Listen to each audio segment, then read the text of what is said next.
All right, John. So I don't know how you deal with this, but let me ask you. Okay. How do you deal with it when people tell you something's impossible? Well, it depends what it is. I mean, a lot of times I'll try to make it happen because I like the challenge. Yeah, okay. I'm the same way. I'm the same way. So you'll appreciate this. At work, I'm currently working at a hospital. Yeah. And we are up on On the plus side, if anyone gets hurt, it's a short walk. Yeah, absolutely. Absolutely. The emergency room is the elevator ride down. Nice. We're on like the 5th or 6th floor. I'm not sure technically what it is because I have to take the elevator to the 4th floor and then go up a couple flights of stairs. So that sounds unpleasant. Yeah. We're taking out this giant air conditioning unit that is like the size of a small grocery store. Okay. Oh, I mean, this thing's huge. Nice. Well, anyways, they had 6 big pads of concrete surrounded by steel that float on springs.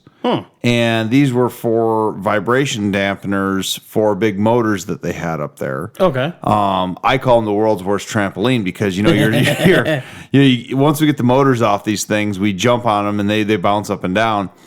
But they weigh 7,000 pounds apiece. Oh. Now, we already weighed one because that's how I know how much they weigh. They weigh 7,000 pounds apiece.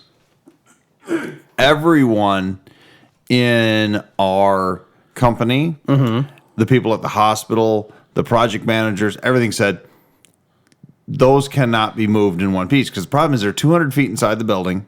They have to go down they're 5 foot wide, so like 8 to 10 feet long, depending on which pad it is, and they have to go down like a 5.5 foot hallway.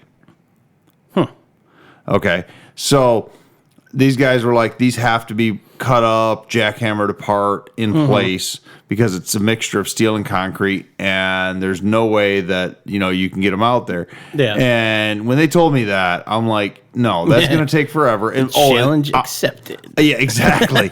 On top of that, we're only allowed to run a jackhammer for a 2-hour window every day.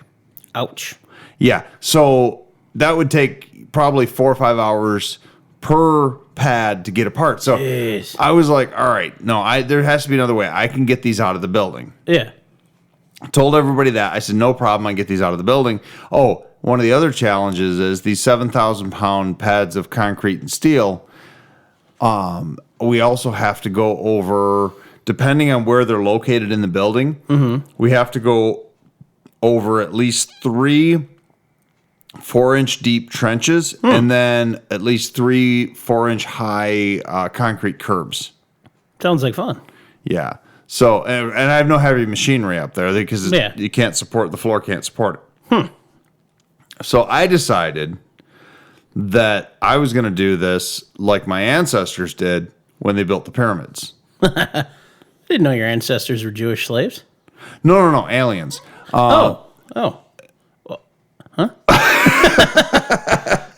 Well, okay then. So anyways, what we did was jack these things up with a high lift jack like you'd use for a Jeep. Yeah. Per corner.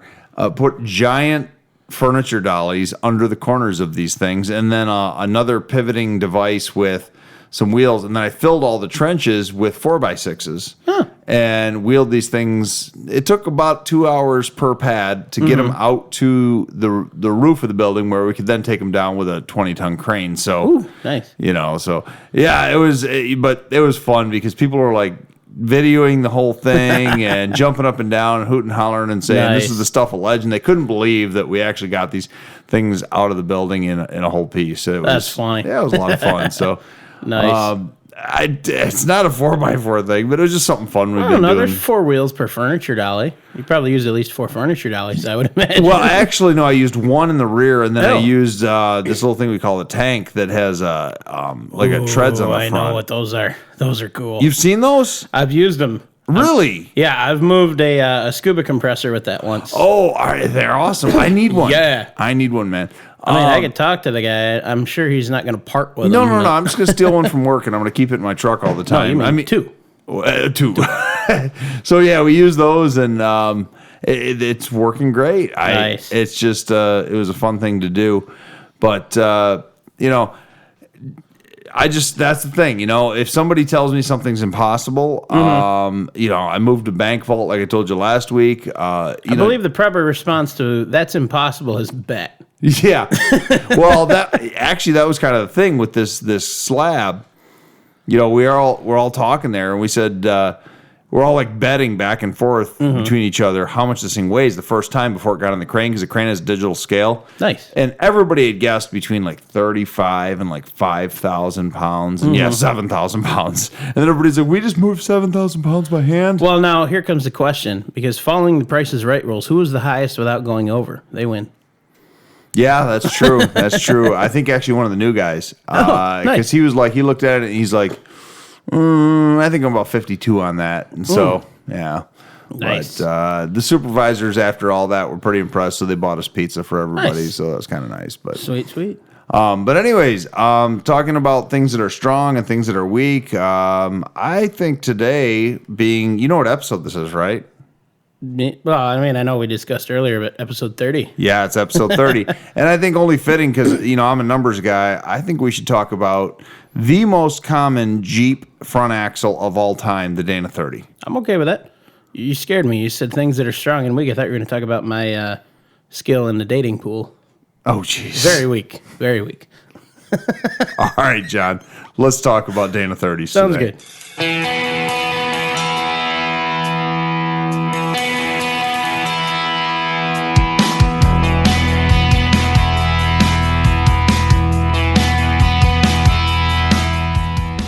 It's time to hit the trail, lock in those hubs, and throw it into low range.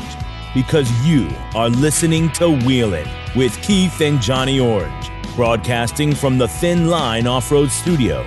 They're here to talk about 4x4s, trucks, and everything to do with enjoying the great outdoors. Buckle up. Here's your hosts, Keith and Johnny Orange. So where do we want to start with it all here? Do we want to go all the way back to a little bit of base history on what worked up to the Dana 30? I think that's a good idea. Sounds good. It's like what developed the Dana 30. Yeah. I know you did a bunch of research today too. Yeah, a little bit. All right. So it's interesting. It does not, you would not think it, but it does not start with the Dana 29. Okay, wait, what? Is there such thing as a Dana 29? To the best of my knowledge, no. The predecessors to the Dana 30 are the 27, before that the 25, and before that the 23. I've heard of all of those axles. I know the 25 was a front axle, but what's the 23? I don't know much about that one at all, to be honest. It was just a note that came up with within some of the research of it. There wasn't a whole lot of info on it. I've never even heard of it before today. Well, I've heard of it, but I know that people have said it was in the 30s, and it wasn't a front axle, so I have to almost wonder, because Dana had such close ties over the years with the Willys Corporation, I'm wondering if that was a rear axle for the Willys automobiles of the 1930s. It's possible. I'll be perfectly honest. I didn't do much research into the predecessors of it. Okay. I know through my researches in the Commando, the 25 and 27 were both options early on in that. Yes. And that the Dana 27 is what's actually in my Commando at the Mora. And then the Dana 30 followed that, and the Dana 30 was actually available in a Commando package in the late years. Yes.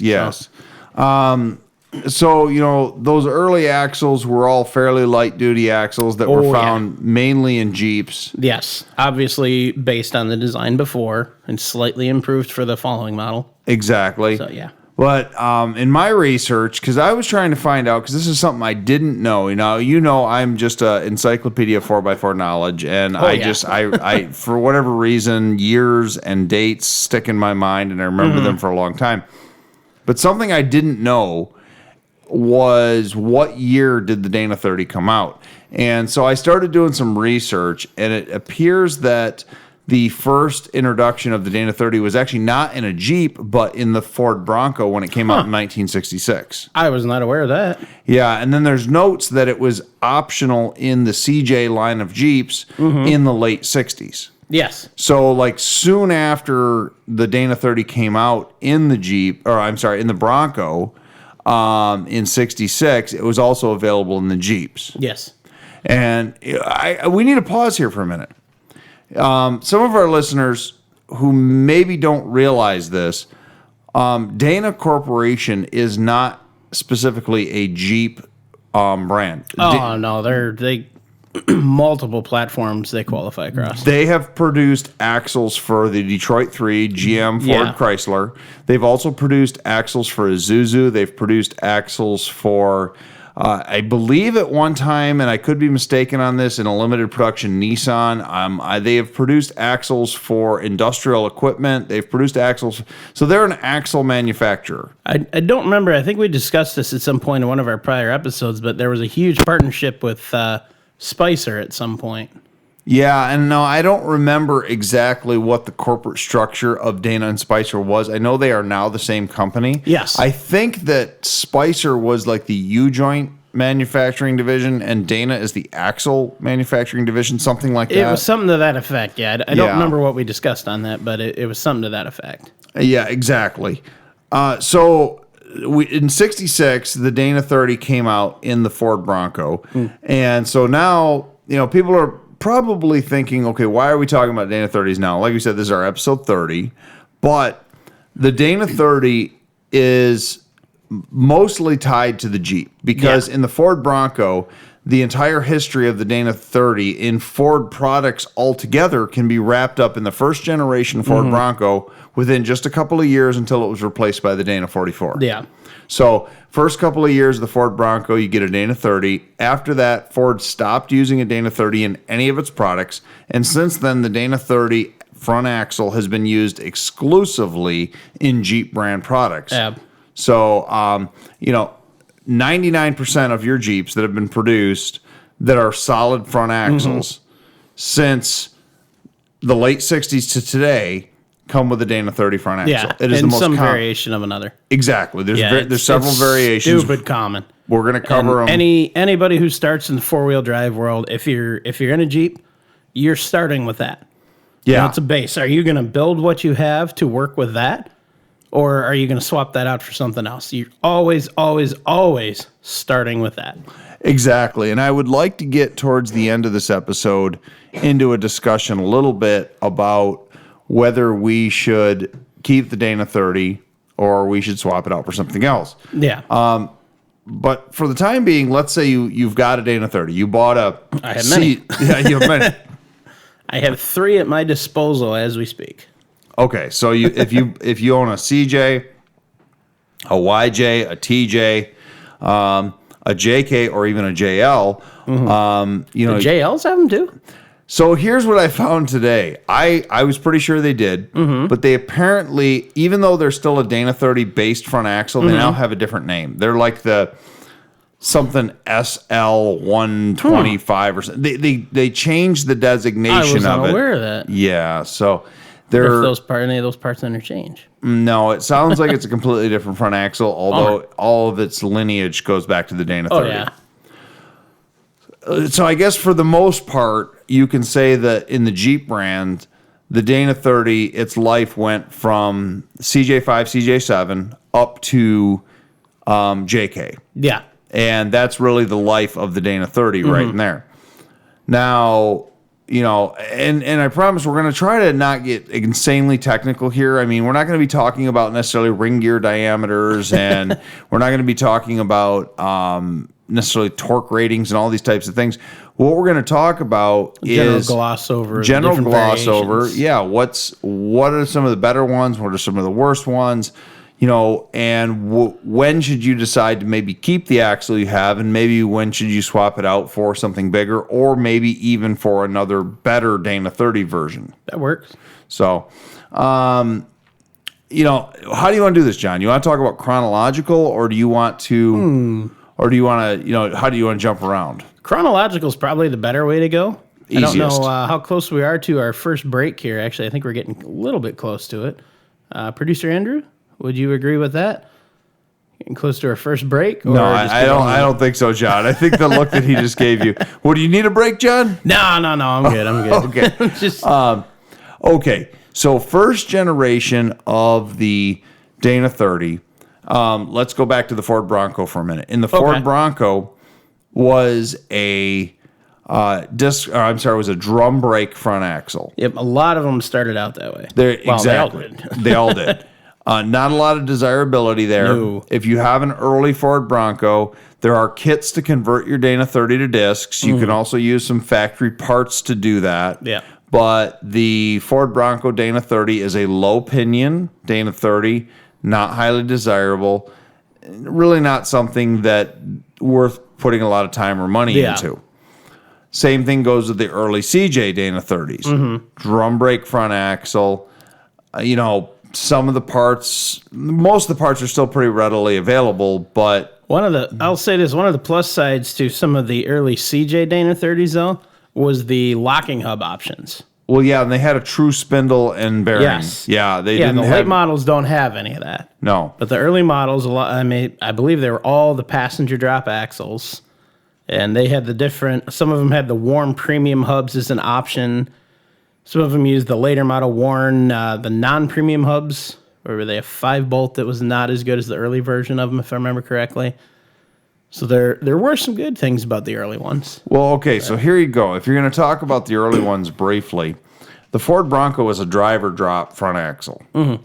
See, I'm not at all familiar with the Bronco one. I didn't know that ever came in a Ford. The Bronco Dana 30 was a driver drop, nice, drum brake Dana 30. There are ways to convert it cheaply, easily, using Jeep parts mainly, to go to discs. That piques my interest significantly. So, but it's a low opinion. I guess real quickly we need to talk about that. We've talked about it in previous episodes. People are saying, what's a high opinion, what's a low opinion? High opinion and low opinion are the same things as standard cut and reverse cut if you talk about the gears. Reverse cut, when you're talking about a ring and pinion and an axle, does not mean that the axle goes in reverse. No. A reverse cut ring and pinion is what you need to use when you have what's called a high pinion axle. A high pinion axle, the center line of where the drive shaft comes into the differential chunk is higher than, like if you drew an invisible line from the center of one wheel to the other, it's going to be higher than that invisible line. Yes. A low pinion is going to be lower than that line. In a front axle application, a high pinion, because of the way the gears are cut, is always stronger than a low pinion. Yes. So the only difference, there's really no and you get better ground clearance, but the only slight disadvantage in a high pinion axle is they don't tend to lubricate the bearing on the pinion as well as a low pinion does. Beyond that, a high pinion axle is 99 times out of 100 a far superior front axle, no matter which the version you're talking about, whether you're talking about a Dana 30, a Dana 44, a Dana 60, anything like that. High pinion's better than low pinion. So when it came out, it was all low pinion. And the Ford Bronco version was low pinion, and the CJ version was low pinion. So I think was there something else you were talking about with the CJs there, John? No, just the locking hub options. Yes. But they started with a lot of the locking hubs, and it started with all of that.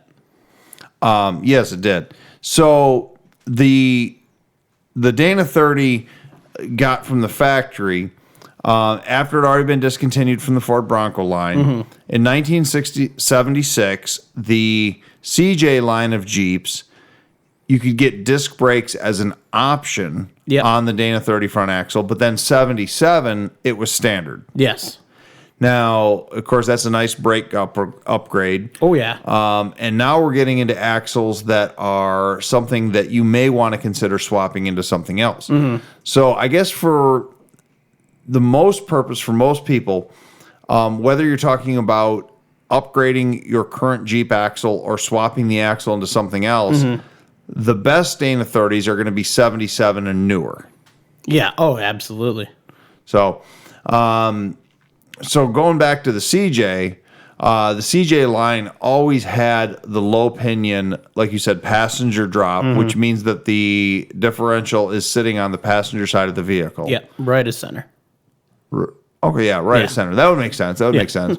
And it's sitting over there, and it's a low pinion design. Now, the CJ, I guess you want to talk about some easy swap options for that axle if someone was to pull it out and put it in something else. Oh, always. Okay, because we'll talk about upgrades maybe a little bit later. Yeah.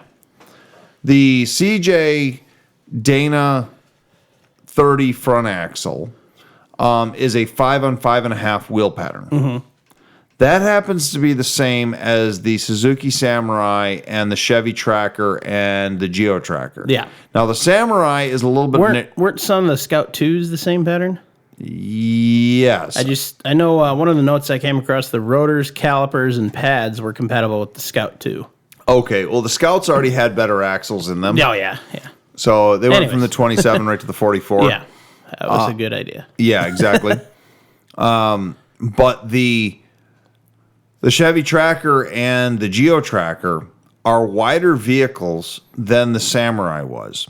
Mm-hmm. So if you want a solid axle, because those came with IFS, if you want to put a solid axle in a Chevy Tracker, like Stephanie's Chevy Tractor project that we talk about, or a Geo Tracker, the wheel mounting surface to wheel mounting surface width of a early CJ Dana 30 is the same as the Chevy Tracker, and the wheel bolt pattern's the same. Nice. You can literally sling that axle under there, either put some coils or some leafs on it, and you've now solid axled that rig. Nice. And you can keep your rear axle that you already have. I like it. There may be other options out there or other vehicles out there for putting that CJ axle into, but I know that one for a fact is a nice swappable axle for the Chevy Tracker. Yeah. So, beyond that, the disadvantages of that early CJ axle, besides being low pinion, is that like you said, there's the advantage of having the locking hubs and the disc brakes, but a disadvantage would be that most of them that you find in like a junkyard are going to have really, really junk gears, like 2.9 gears, 307 gears. They're not going to have 410s or 456s, anything like that. All of those ratios are widely available to re-gear the axle. Oh, yeah. But if you're not comfortable doing that... Yeah, and that is something that does require a few specialty tools. The most important is backlash. Without a proper backlash setting on your gear set, you're going to chew them up. Mm-hmm. And that's going to be a bad day. I actually want to talk more about that in the future here, John, or not in the future, but later on in the episode, John. I think that's a good kind of closing point for the CJ. Let's take a quick break, and when we come back, let's talk about when they started to really improve the Dana 30 for the YJ line. Sounds good. Hey, it sounds like it's time to swap out that old engine for something better, John. Yeah, man, but I have so much into my trans and transfer case setup already. I don't want to change those too. Sounds like you need to call Quick Draw Brand Adapters. They specialize in conversion bell housings for nearly all diesel and gasoline engines, including the new 2.8R Cummins. I like weird engines. I want something different. Then you definitely need to visit QuickDrawBrand.com today. They have those hard-to-find parts. They also have used diesel engines available. You can call them at 513-446-9654. Cool, I'll do that. See what they have. Thanks. And we're back. John, before break, we were talking about the CJ Dana 30, and then we mentioned that we're going to get into the YJ Dana 30. Yeah. I'd like to do that in just a second. You want to cover some 4x4 news? Do you want to cover museum minutes? Do you have anything going on that you wanted to talk about? The biggest, I don't know if you're aware of this, hopefully next week, we'll be adding a new piece at the Mora. We're going to have the sandrail there. Awesome. Did you finally confirm that? Yep. I talked to him yesterday, and the plan is sometime next week or his next day off, we're going to get that moved over. The only discrepancy right now is what rear tires do we want on it. Takes a little bit to swap over to the paddle tires, which I know would be preferable for it, but ease of getting it there is most definitely going to be the ones that are on it. Those are the same ones that were on it at Wheels in the Woods. One of each. I mean, we could do it. Actually, it might not be a bad idea. Show the options available. No. I think if it's going to be easy, just leave what's on it. Yeah, that's something I'll go over with him the day we move it. Sure, for sure. Did you have anything else for the museum right now? Not at the moment. We just held our last board meeting a couple days ago. Yeah. about it. We're already planning for Wheels in the Woods next year and a couple new additions to the museum. We are. And I think we've mentioned on the podcast before, we do have some awesome Jeep calendars available to support the Mora. They are $15 a piece, and they're a Jeep history calendar. And they are seriously cool. There's some really awesome are. stuff on those calendars. There's going to be some photos online real soon here on those. Beyond the Mora, well, I'm just going to roll into 4x4 news because, as you know, this happened the night of the museum. Project Excursion had a setback. Yeah, minor. So, I'm driving home from work, and there was a distracted driver that caused a 4-car pileup. I'm driving the middle lane of the freeway, and another driver swerved to avoid the 4-car pileup and ends up ramming into me and just completely smashing out the driver's side of Project Excursion from the driver door all the way to the quarter panel. It's going to make it a lot easier to make the decision to boat-sided, huh? I'd have to go really high now. I'd have to go to the bottom of the windows. So Project Excursion is looking very, very rough. It is fully insured. Unfortunately, I got the call yesterday. The insurance company wants to total it out. We are going to talk about buybacks. I don't know where it's going yet. I'll have some more news for you soon on it. Sounds good. It still runs and drives fine. Yeah. It's just super ugly. Super, super ugly. Both I've seen worse. Yeah, both driver's side doors and the quarter panel are toast. But now here's the thing about that accident though, and I'm gonna have to rib you on this one. There was, I think I told you this. What? Well, yes, you're such a Jeep guy. Well, yeah. There was this. I know where you're going. Yeah, okay. In this accident, there was 3 Jeeps, a Buick, and 2 Fords. All 3 Jeeps had to be towed from the scene. Now, what kind of Jeeps were they, though? I want to clarify this. 2 new Cherokees and a Liberty. Alrighty then. So old school for the win. Yeah. So the girl that caused the entire accident, the whole pileup in the beginning, was driving a Jeep Cherokee, one of the new ones. She kind of half admitted at the scene that she was distracted, playing on her phone, whatever. That doesn't end well for her. No, it does not. The lady that hit me was in another new Jeep Cherokee, which was a red one. And then she somehow in the pileup, and I don't really know what the order it was, but there was a lady in I guess it would be the 2nd generation Liberty. That's not a Jeep. Yeah, well, whatever. That ended up getting kind of sandwiched and everything. So now the Liberty and the girl that caused the accident had to be towed off scene because the cars were mangled to the point. Thankfully, everyone, besides some bumps and bruises, everyone appeared to be okay. Oh, that's good. Everybody walked away from it, though? Yeah. That's good. The lady who hit me in the red Cherokee, her car looked fine besides basically the same kind of rash down the side of it that mine now has. But her car must have gone into some sort of limp mode or something because it would not start. Most modern vehicles, they have that fuel pump switch or the inertia switch. Oh, okay. That's when I was rear-ended in front of my house, that tripped the inertia switch and the fuel pump shut off. Okay. So there is a reset, and 9 out of 10 times you can do that on the side of the road. Uh-huh. Now, I would never, ever recommend doing that, obviously, if it's not safe to drive. I don't even know. I've been a mechanic for years. I don't even know how to do that. So in the case of my car, at that time, without getting into the whole story, it was a 97 Lincoln Town Car. There was a reset button in the back under the hatch. And you I was know able what? to Now that drive it to like you say 100 that, feet that home. reminds me. I think I did see some that had that. Yeah. Yeah. It's an annoying little feature, but obviously it's a safety thing. I mean, in a serious accident, it makes sense. I'm sure it's saved more lives than it's caused issues for. So I'm sure. Yeah. I guess to me, yes, it was a little funny that all 3 Jeeps had to be towed from scene. But they're not Jeeps. Yeah. But more to me, what was weird was how in a 6-car pileup are 3 of the vehicles Jeeps? Yeah. What are the odds of that? Oh, I'm sure there's a way to actually figure that out. You look at the commonality of it. Jeeps are pretty common everywhere. around by us. Oh yeah, that was absolutely. So they are everywhere. Speaking of Jeeps and going back to those for a minute, let's talk about the Dana 30 again. Yeah, back on point. Back on point. Why we're here today.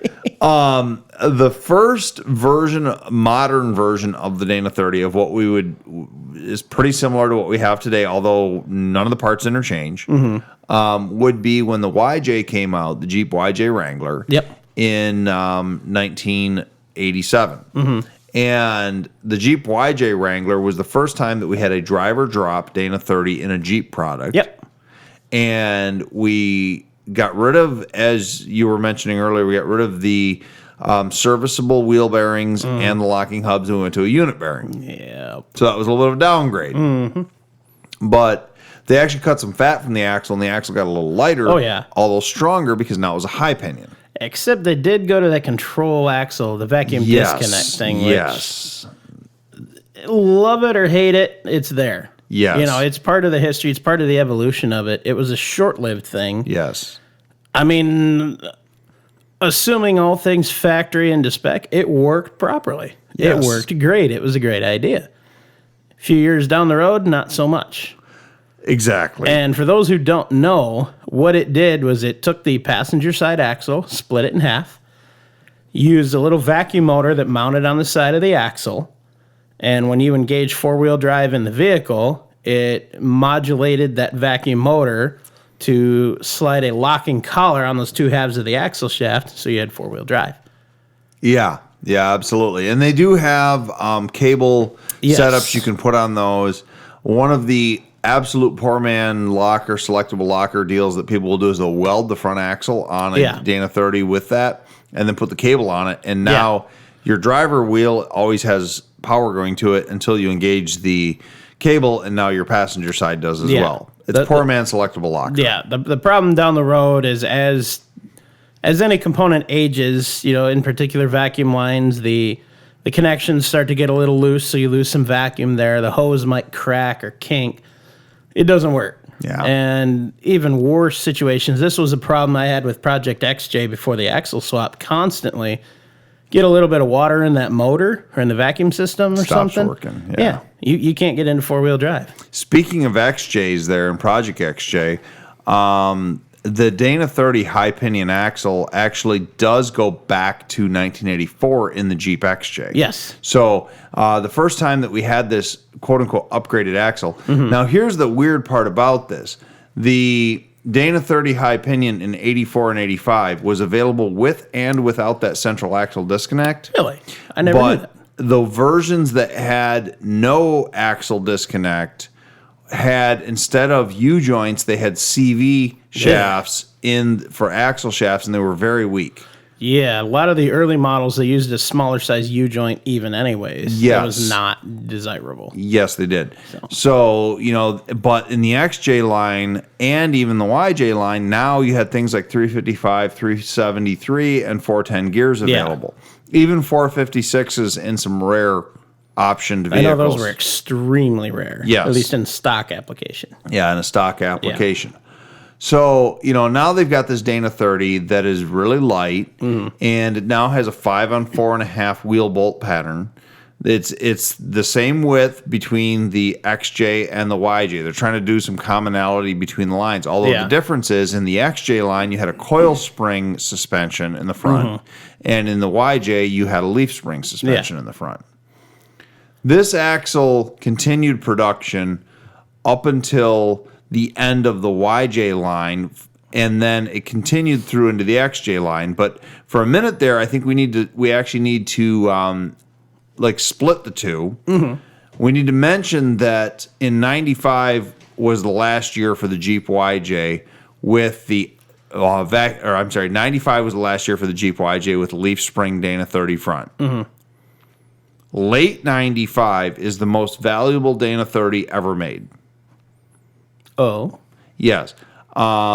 Because in late 95, in the YJ line only, you could get a non-vacuum disconnect high pinion leaf spring Dana 30 front axle. I was unaware of this. It was only like the last 3 or 4 months of production. They discontinued the vacuum disconnect just before they discontinued the YJ. Interesting. That axle today, if you have one, a lot of Jeep guys that have the older YJs will pay $600 or $700 for that axle to swap it into the old one. So if you ever run into a 95 YJ, that is the most valuable, because otherwise every other Dana Keep an eye 30 out ever for that. made is worth like $200 or less. Yeah. But if you happen I'm to having trouble trying to sell one for $120. exactly. And there's some beauty of why these axles are so cheap and what you can do with them. Oh, they're everywhere. They are everywhere. Everywhere. Millions of Jeeps have had them. Yeah. So they continued. So what's the phrase? Dime a dozen? Yeah, there you go. I wish they were that cheap. They continued this same lineage of this high pinion axle in the Jeep XJ line. And this is where we start to get in the good Dana 30s. Yes. One of the most desirable for the aftermarket builders. Exactly. Hands down. In 1995, mid 95, Yep. they went from the 260 U joint in the axle shafts to the 297 X U joint. Yeah. It's also commonly called the 760X. Yes. You'll yes. see it used interchangeably. It's the same thing. It's a larger U joint. It's almost a quarter of an inch larger. Yeah. Say it's like the 260, I believe, is one, the 760 is 1 1/4. It is a something Dana, to that effect. yeah, it's a Dana 44 size U joint. Yeah. And so they jump up to this larger U joint in mid 95 on the Jeep XJ line only. Not you never get the larger U joints in the YJ. No. Well, they stopped. Yeah, they stopped in 95. So mid 95, you get the larger ones. And they run that through the end of the XJ line for North America, which is 2001. However, you say it, yeah. John. You say it, John. It started typically about 99 and a half, early 2000. They did start using the low pinions in a lot of them that were common in the TJ and the ZJ lines. Because they the ran- Wrangler and the Grand Cherokee, because they ran out of housings. Yes, they ran out of housings, Yeah. and so they started. So Just borrowing from what else existed. So the Jeep TJ line, there was no 96 Wrangler. No. Okay, back it up. Yes, there are some unsold 95s that were retitled as 96s, but they are not officially 96 Wranglers. 97, the TJ Wrangler comes out, and it has the exact same front end design as the XJ Cherokee. Cherokee. The XJ Cherokee has the coil spring 4-link front suspension. But for whatever reason, Jeep decides to run a low pinion front axle in all of the TJ lines. 97 all the way through the end of the TJ line in 06, low pinion axles. And a little bit of overlap. The 93, starting the ZJ Grand Cherokee forward, was the same. Yeah, all the ZJs were low Yeah. pinion as well, right? Yep. We're jumping around on models here, John. I think a quick honorable mention is going back a little bit, a couple decades. The full-size Jeep Wagoneer for like 3 years had a Dana 30 available in the front. Yeah. I don't know much about those axles. They're not very desirable. There was an interesting note I came across. So this goes against some of my beliefs in terms of independent front suspension. The Liberty? No, the AMC Eagle. Oh, yeah, It had a front Dana 30. Yes, so the first, I was going to get to that later, but Yeah. the first IFS version of a Dana 30 was in the AMC Eagle. And unfortunately, not the last. Yeah, the Jeep Liberty also uses, since day one, has used the Dana 30 IFS front axle, and those are the It only, is what it is. I think those are the only two Dana 30 IFS setups. I believe so. I could be wrong on that, but I believe that's correct. Yes. Yeah. Going back to the TJ. So the TJ kept this low pinion, but the XJ went high pinion from late 95. Well, they were always high pinion up until 99. But they had larger U joints only from late 95 to 99. Yeah. Then in 2000 and 2001, they had the low pinion axles, same as the TJ. They had Correct. the TJ front axle on Yep. them. So I guess at that point, we really need to mention that if you're going to build a XJ or a TJ and you want a bolt-in front axle that you can buy for cheap, the strongest version axle you can buy, because the XJ axles directly bolt in the TJs. Yep. And the WJs. Or not W, the ZJs. In the ZJs, yes. The ZJ Grand Cherokee, the first generation Grand Cherokee. If you want the strongest axle you can buy, you need to get a late 95 to 99 Dana 30 front Yes. axle, build that one, put that in, or in stock form, put that in your TJ, your ZJ, your XJ, no matter what it's going to bolt into all of those. That's me personally. I'm running a re-geared XJ Dana 30 from 95 in my TJ. Late 95 with the bigger U-joints? It's got the bigger U-joints. It's a high pinion axle still and bolted right in. And that's the strongest version. Now, speaking of stronger versions, people would think that, okay, they're like, oh, you guys are talking about the YJs and the TJs. What about the JKs that still have the Dana 30? Wouldn't they have beefed it up? The answer may not be yes on that. And I think after break, why don't we talk about the JK Dana 30 briefly before we start talking about the pros and cons of running a Dana 30? Sounds good. And I think we'll have to back up and add one more note, which we'll discuss after the break. Beautiful. Let's do it. Have you heard the good news? Now there's a local paper that people just can't seem to get enough of. It's the Thumbprint News. The Thumbprint News is free and full of interesting stories that focus on what's important in our lives. Stories that touch on this area's rich history, unique places, and the diverse cultures and people. You'll be in the know when you read the Thumbprint News. Go to thumbprintnews.com and read the paper online for free today. All right, John, you said you had a note or something? Yeah, so the often forgotten WJ Grand Cherokee Dana 30 front axle. Okay. Oh, WJ. So that would be Yes. the second generation Grand Cherokee. Yes, the 99 to 04 models. It was different, and a lot of people don't realize it was still a Dana 30. Yeah, it wasn't like a beefed up version, kind of. Essentially, it was wider. It was just built a little bit differently. They went back to high pinion for that. The problem is, really? Yeah, it doesn't swap into anything. Oh, It's a 5-inch wider mounting surface or mounting distance between the two, so you're essentially almost 3 inches longer on either side of it. But what a lot of common people do, and I know we're going to get to axle upgrades later. The steering knuckles from this allow you to swap the older models to high steer and dual piston brake calipers. very nice. But then the unit bearings, though, on the WJ, those are 5 and 5, the same as the JK, correct? Correct. The unit bearings don't swap, but there is a spacer ring you have to weld onto the older or to that knuckle. It lets you use the older model knuckles as a bolt-on.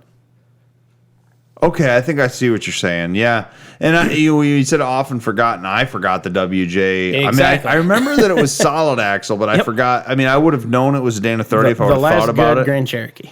Exactly. And So, you yeah. can get a V8 in the WJ versus the straight Yes. 6. Yeah. I know that V8 had a lot of issues, the 4.7, but Yeah. it was there. It was available. So getting to the JK. The JK is the last Jeep to technically use a Dana 30 because now they're calling in the JL line. Like we said, even though it's a Dana 30 based axle, they're calling it a different number. Yeah. In the JK, they came out with the Dana 30 again. And you know what? I'm missing and I'm drawing a blank because I owned a JK. I don't remember if they're high pinion or low pinion. I think they're high pinion. I don't know off the top of my head on that. I honestly did not think they went past the WJ, so didn't look past that. I know they did change the bolt pattern again. They did 5 on 5. Yes. Okay. So again, it doesn't interchange with anything below it. Exactly. So. And that's why I don't want to talk forever on the JK one. Yep. But as an honorable It's mention, of note. so the ring and pinion, everything is great. I mean, it's fine. It's Dana 30 stuff. Axle shafts are the same 27 spline axle shafts, decent U joints. Yep. Fine. The problem is they thinned the axle tubes Yeah. in the JK line, and the JK Dana 30 is known for cracking the axle tubes. Now, I never had this problem because I didn't really wheel mine. It was daily driver. Yeah. But if you're going to build a JK on Dana 30s, or on a Dana 30 front axle, you need to look at gusseting, or there's actually sleeve kits that you can put on the tubes. And a lot of those sleeve kits are upgrades for a lot of the lower models too. There's different options available to sleeve them to beef them up. Yeah, exactly. Okay, so there's the history of the Dana 30. We said in a nutshell, but we actually covered a lot of stuff. Oh yeah. Going back to the value of the 95 to 99, or even any, for that purpose, any of the driver drop Dana 30s that you could find from 84 to, well, the end of the TJ line in 06. Any of those axles, swappability wise, this is just kind of a side note, but the width and the bolt pattern is perfect for swapping into a Ford Explorer, a Bronco 2, a Ford Ranger. It's the same width, Same wheel bolt or wheel pattern. same wheel pattern and same width. Yeah. So if you're looking to swap into something and you're not looking to run monster tires on it, it's a great solid axle option. I'd say that the sake of argument, the practical limit across the board with the Dana 30 is about 33s. Anything over that, you're going to want to start looking into aftermarket axle shafts. I'm going to disagree with you. Oh, okay. I am going to, this is going to be one of the first times that Keith and Johnny Orange really disagree on something. The Dana 30, I think, is the underdog of the axle community. Okay. Here's my reasoning behind it. If you look at a Dana 30 from a mechanical standpoint, yes, the ring and pinion is slightly smaller than a Dana 44. Okay. The axle shafts are 27 spline versus 30 spline that you'd find in Dana 44. You can upgrade them, but we're not talking upgrades. We're talking stock form at the moment. Real quickly, if you want to go to a 30 spline axle shaft, there's aftermarket axles available very reasonably, like as low as $300. Yeah. And you can put those in. Of course, you have to do a carrier change as well, but you can go to 30 splines. I believe even in certain models of the Dana 30, which would be back to those YJ, TJ, and XJ Dana 30s, you can take the Rubicon Dana 44 TJ axle shafts and put them in it with a different carrier change. I was not aware of that one. Yeah. Now, the problem is, though, the Rubicon Dana 44 axle shafts, even stock ones, are typically more expensive than just buying the aftermarket shafts. Yeah. So, anyways, but back to what we were talking about. There's a lot of upgrades you can do to the Dana 30. Now, I want to say I lost my train of thought there, but what were we talking about? We're talking about practical max tire size. Oh yeah, in stock the form. max tire size. We'll stick with stock form on that because aftermarket you can beef it up. Here's the deal. You said 33s. Is the commonly associated practical limit. Okay. I would agree with that if you are a throttle down, balls to the wall type of wheeler. If you are a slow speed technical trail rider / rock crawler, I have seen Dana 30 survive all the way up to 37s. I'll believe it. With the side note of in a lightweight rig. Yeah. So if you're running a TJ that has, say, a big block Chevy swapped into it and MV4500 and a bunch of heavy parts, and you got a 200-pound winch on the front of it, a Dana 30 is probably not great for you if you're running 37-inch tires. Not. But if you're running a four-banger and you are running, say, maybe a AX5 or AX15 manual, and you're running something all lightweight stuff, You might be able to get away with it. yeah. Yeah. I knew a guy years ago, and I'm just going to say his username because I didn't know his real. I don't remember his real name, and I probably did know it at one time. There was a guy through Great Lakes Four-Wheel Drive Association, and he went as four-bangler. He had a YJ that he had taken and put a CJ5 front clip on, so it had round headlights and the short nose. And he was running Dana 30 in the front with a four-banger and a 5-speed. And I believe he got up to 37s. Might have been 35s, but he did rock crawling and stuff all over the place. And as far as I know, never broke an axle. Nice. But if you're going super high speed, torquey, whatever, that's where you're going to have the issues. Yeah. So, there is no magic number, as you know. No. You can build and gear anything to survive just about anything. I blew up a Dana 30 on stock tires years ago. Impressive. My XJ, you remember my old green XJ? Oh yeah. At the time I had stock tires on it, 235s. I had gotten on eBay for like, I'd won an auction for like next to nothing. I want to say it was like $40 for a Lock-Right locker for a Dana 30. Nice.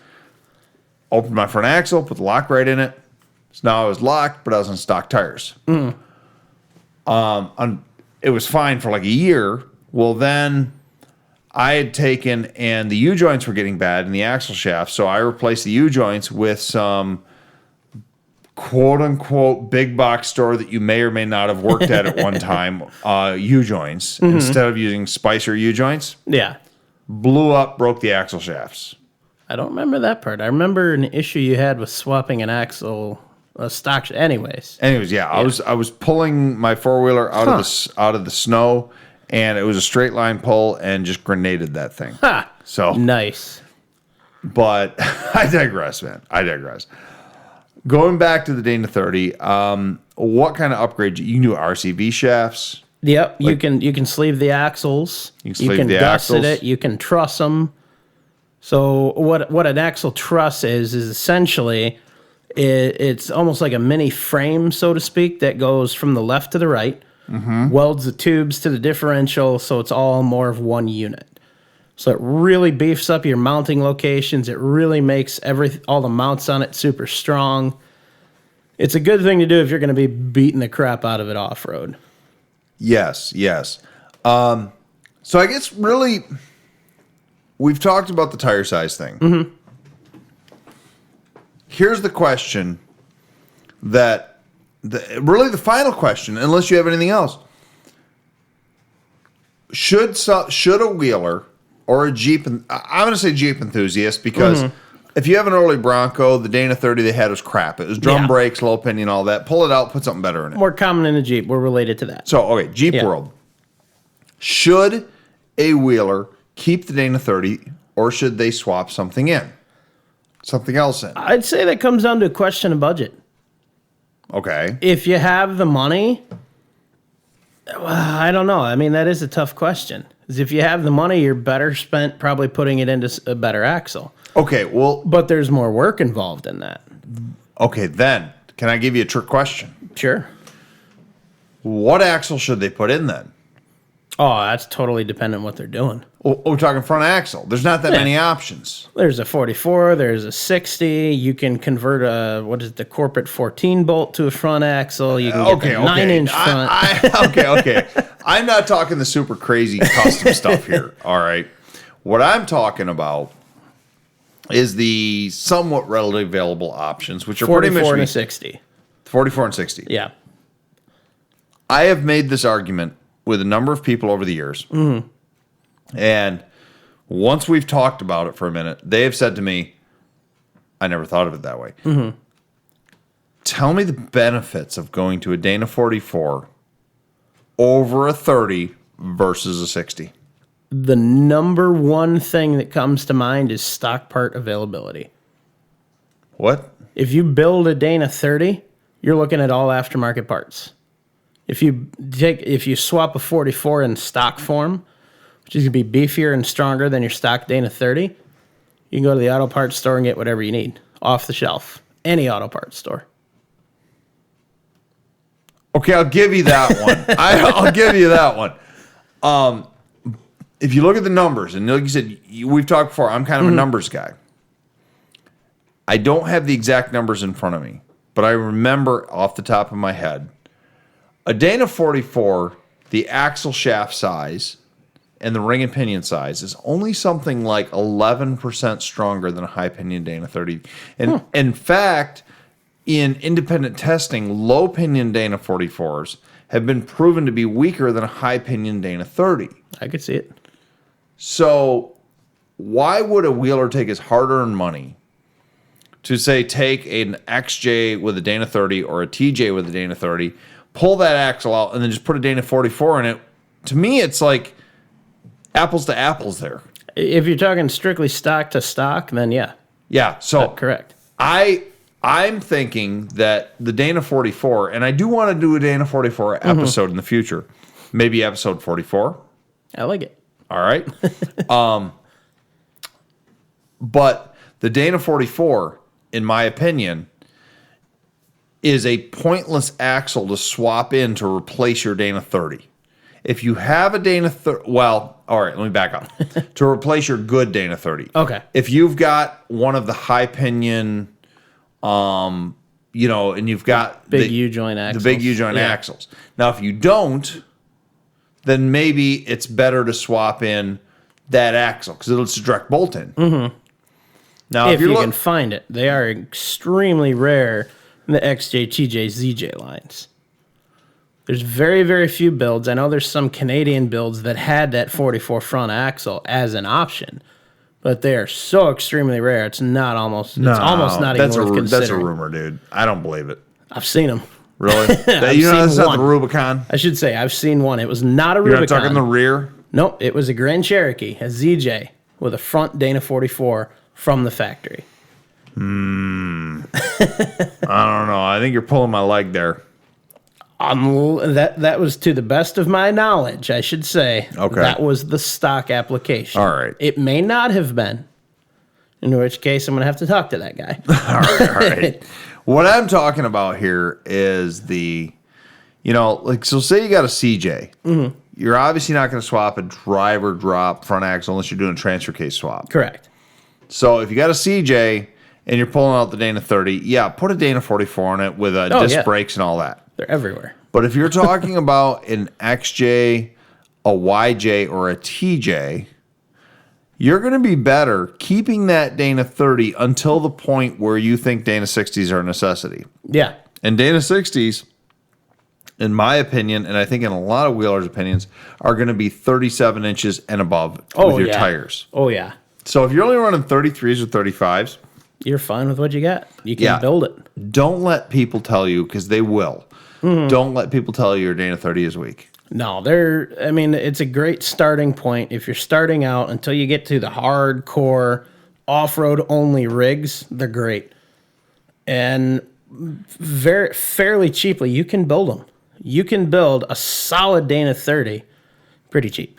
You absolutely can. And I think that, and a lot of people said, no, they're not worth it. Oh, I totally glossed over one. Another swappable one, the S series of GM trucks. Even though the wheel bolt pattern is wrong, the width is perfect to put a Dana 30 from an XJ, YJ, TJ into a S10, S15 Sonoma Jimmy.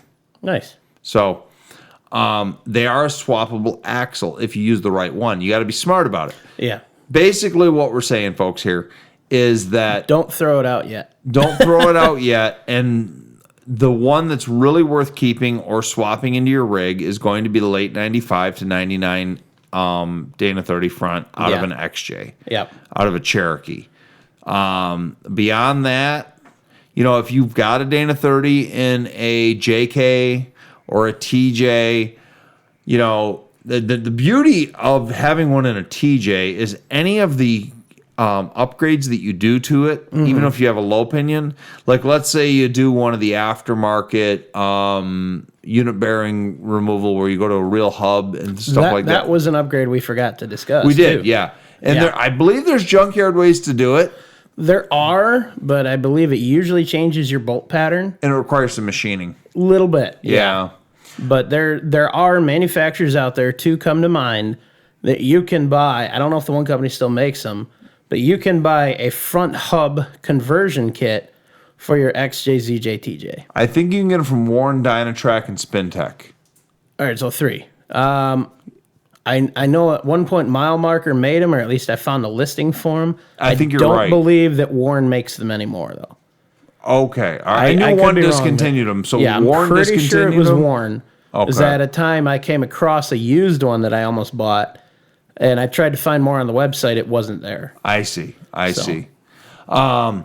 So, if you want to take and you want to build your current axle, as long as you have one that's worth building or putting a little bit of money into. Yeah. And I'm a huge proponent of that. Yeah. Build what you have, beef it up.